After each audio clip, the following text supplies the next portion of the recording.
الرجيم بسم الله الرحمن الرحيم إن الله وملائكته يصلون على النبي يا أيها الذين آمنوا صلوا عليه وسلموا تسليما اللهم صل على محمد وآل محمد بسم الله الرحمن الرحيم الرحمن علم القرآن خلق الإنسان علمه البيان الشمس والقمر بحسبان والنجم والشجر يسجدان والسماء رفعها ووضع الميزان ألا تطغوا في الميزان وأقيموا الوزن بالقسط ولا تخسروا الميزان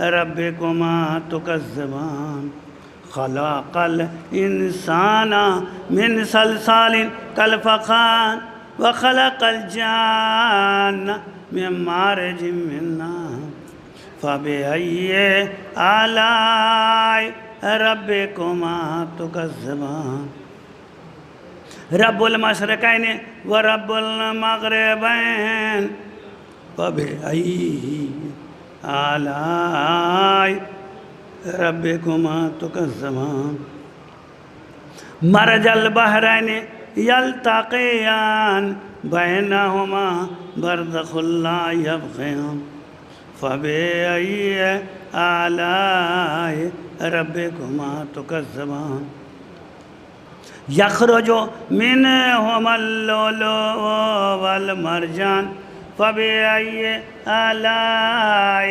ربكما تكذبان وله الجوار المنشآت في البحر كالأعلام فبأي آلاء ربكما تكذبان كل من عليها فان ويبقى وجه ربك ذو الجلال والإكرام فبأي آلاء ربكما تكذبان يسأله من في السماوات والأرض كل يوم هو في شان فبأي آلاء ربكما تكذبان سنفرغ لكم أيها الثقلان فبأي آلاء ربكما تكذبان يا معشر الجن والإنس